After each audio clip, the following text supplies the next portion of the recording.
10वीं कक्षा के प्यारे छात्र, कल हम कौन सा पाठ सीखे माँ? पाठ 9 दक्षिणी गंगा गोदावरी। दक्षिणी गंगा गोदावरी कवि कौन है? काका कालेलकर। कवि काका कालेलकर जी।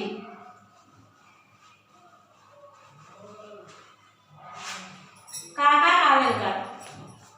कल हम कहाँ तक सीखे माँ?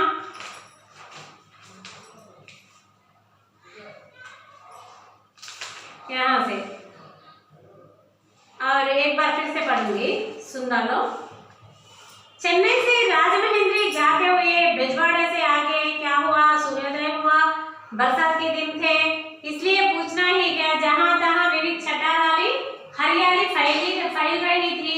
पूर्व की तरफ से नहर रेल की पटरी के किनारे किनारे बह रही थी और पर किनारा ऊंचा होने के कारण पानी हमें कभी कभी ही दिखाई पड़ता है और सिर्फ तितली की तरह यानी बटरफ्लाई की तरह क्या दिखता है माँ? अपने अपने पाल कतार में खड़ी हुई नौकाओं पर ही हमें नहर का अनुमान करना पड़ता है।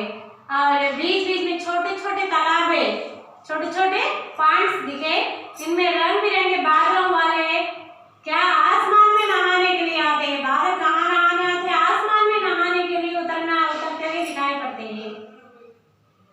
और कहीं कहीं चंचल कोमले, चंचल कमलों के बीच में, कमलों में छोटे छोटे लोटस, और वहाँ बीच में खामोश बैठे हुए बगले क्रेन दिखाए। ठंडी ठंडी हवा अभिनंदन करते हुए मन मचल पड़ता है। इस तरह कविता प्रवाह में बहकर जाते हुए कोवूर स्टेशन आ गया।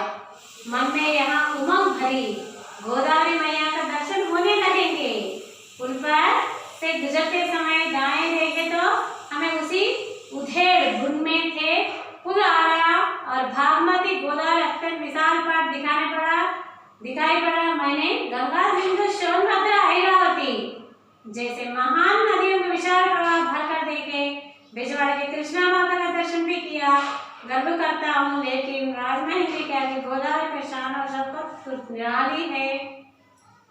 इस जगह पर मैंने जितने भव्य काव्य प्रकृति के ठाट बाट अनुभव किया, उतना शायद कहीं नहीं किया। पश्चिमी की तरफ, अब वेस्ट की तरफ आ गए। दूर तक पहाड़ियों को श्रेणियां नजर पड़ी और आसमान में बादल घिरे रहने के कारण सूरज की धूप भी नामो निशान तक नहीं था। बादलों का रंग सांवला होने के कारण गोदावरी धूल दूसरे से मटमैलों से गहरी हो रही। ऊपर की और नीचे की झांक के कारण सारे दृश्य पर वैदिक प्रवाह, शीतल और स्निग्ध सुंदरता छाई हुई। और पहाड़ी पर कुछ उतरते धौले धौले बादल, सफेद सफेद बादल भी बिल्कुल रश्मियों के जैसा दिखे। यहाँ तक हम कल पढ़ चुके। आज हम विपत्तियों से यहाँ से पूरा पाठ पूरा करेंगे। विपत्तियों में से विजय सहित पार हुआ राष्ट्र जिस तरह वैभव की नई नई छटाएं दिखाता है और चारों तरफ अपनी समृद्धि फैलाता जाता है, उसी तरह कैसे वर्णन किया देखो माँ। विपत्तियों से जब हमारा भारत देश ब्रिटिश वालों के पालन में विपत्तियों से बहुत विपत्तियों का सामना किया, उसके बाद में विजय सहित पार हुआ। विजय पाया कब? स्वतंत्रता पाने पर। जब कैसे है वैभव से हमारा देश वैसा दिखाई दिया करते ना, उसी तरह गोदावरी अखंड प्रवाह पहाड़ों में निकलते कर अपने गौरव के साथ, हमारा देश कितना गौरव के साथ हमारा तिरंगा फहराया, वैसा ही गौरव के साथ हमें गोदावरी अखंड प्रवाह के साथ निराला दिखाई पड़ता है। छोटे बड़े जहाज तो नदी के बच्चे हैं। नदी के बच्चे कौन है माँ? यहाँ कवि के तुलना में किससे तुलना किया? बच्चों से तुलना किया। किसके बच्चे? नदी के बच्चे। कौन है? जहाज। यहाँ के छोटे बड़े जहाज नदी के बच्चे जैसे दिखाई दिए। किन्हें? हमारे कवि जी को,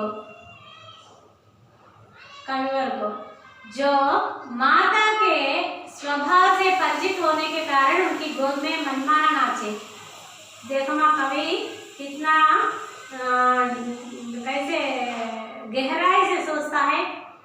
उनको गोदावरी मैया के गोद में बच्चों कैसे खेलते हैं, माँ के गोद में बच्चे कैसे मनमानी करते कि जहाज भी वैसे मनमानी करते दिखाई दिए करते। लेकिन बच्चों की उपमा तो इन नावों पर उपेक्षा प्रवाह जहाँ तहाँ पढ़ते हुए भंवरों को देनी चाहिए। बच्चों को उपमा भंवरों को भी देने चाहिए। कुछ देर दिखते और थोड़ी देर में भयानक तूफान का स्वाद रचा है, एक पल ही खिलखिलाकर हंस पड़े। ये भंवरे न जाने कहाँ से आकर कहाँ चले जाते भंवरे भी। नदी का किनारा यानी मनुष्य के कृतज्ञता का अखंड उत्सव है। किनारे पर के सफेद महल और मंदिर उनके ऊंचे ऊंचे शिखर के अखंड उपासना है।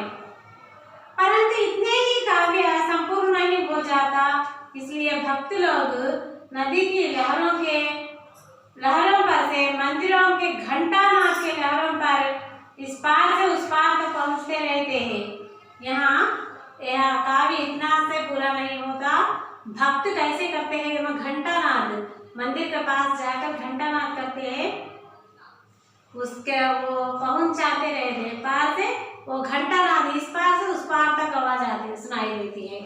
संस्कृति के उपासक भारतवासी इस जगह गंगा जल के आधे कलश ऐसे गोदावरी में डालकर फिर भी बूंद आधे कलश निकालकर उंडेलकर फिर गोदावरी जल कलश में भरकर फिर मंदिर को लेके जाते हैं। माता गोदावरी राम लक्ष्मण और सीता से लेकर बूढ़े जटायु को तक अपने स्तन्यपान में माँ का स्तन्यपान क्या है, दूध है। हमारे गोदावरी मैया का पानी भी दूध समान है। और पान कराया तेरे तट पर शूरवीर के पैदा हुई। किसके तट पर? गोदावरी मैया के तट पर शूरवीर पैदा हुए हैं और बड़े बड़े तत्वज्ञानी भी पैदा हुए हैं। साधु संत भी जन्मे और धुरंधर राजनीतिज्ञ और ईश्वर भक्त भी पैदा हुए हैं। यहाँ चारों वर्णों की तू माता है, चारों वर्णों की तू माता है, यानी मेरे पूर्वजों की तू अधिष्ठात्री देवी है। कवि कितना सुंदर ढंग से कविता उनका मैया का वर्णन करते हैं। देखो मैं नई नई आशाओं से लेकर मैं तेरे दर्शन के लिए आया हूँ। तेरे जल में अमोघ शक्ति है, तेरे पानी में एक बूंद का सेवन भी व्यर्थ नहीं जाता। तेरा पानी का एक बूंद का सेवन भी तीर्थ समान, पुण्य तीर्थ समान है। कितना अच्छा लिखे माँ कवि। काका खानोलकर के बारे में हम जरूर जानेंगे। और अब देखो हमें काका खानोलकर के बारे में, कवि कौन है? काका खानोलकर। पाठ का नाम क्या है? दक्षिणी गंगा गोदावरी पाटना। काका खानोलकर का पूरा नाम, काका खानोलकर का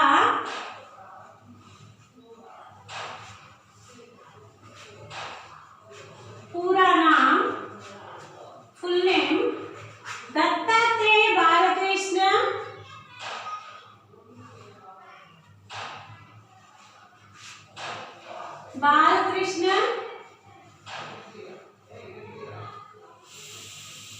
कालेलकर जी, कालेलकर है। दत्तात्रेय बालकृष्ण कालेलकर है।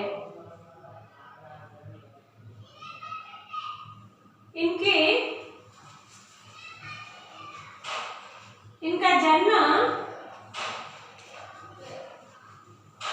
जन्म कब हुआ माँ? 1885 यानी 1885 में। और मृत्यु कब हुआ? देखो 1991 में हुआ। 1991 में हुआ हुई। और इन्होंने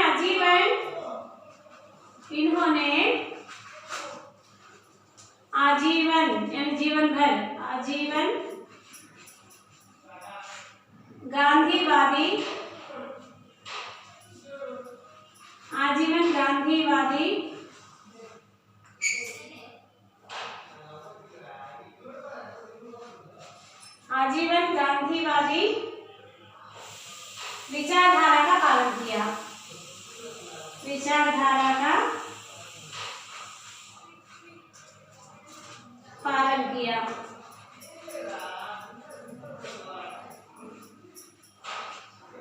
विचारधारा का पालन किया। इन्होंने हिंदुस्तानी प्रचार सभा का बहुत सेवा किया।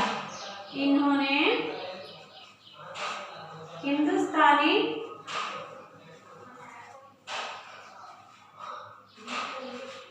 प्रचार सभा का सेवा किया।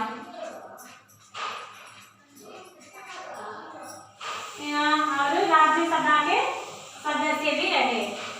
राज्यसभा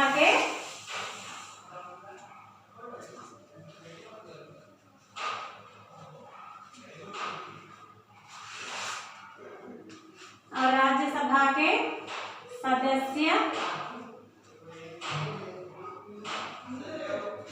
बन चुके से भी रह चुके।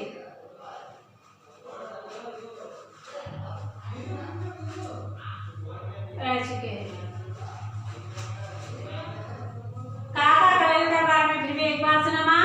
काका कालेलकर का पूरा नाम दत्तात्रेय बालकृष्ण कालेलकर जी है। कालेलकर है। उनका जन्म 1885 में और मृत्यु 1991 में हुआ।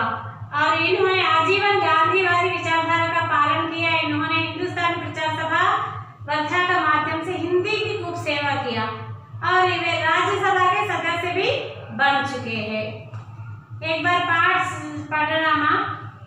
मैं फिर तुम्हें जूम क्लास में फिर एक बार समझाऊंगी। ठीक है बच्चों, धन्यवाद।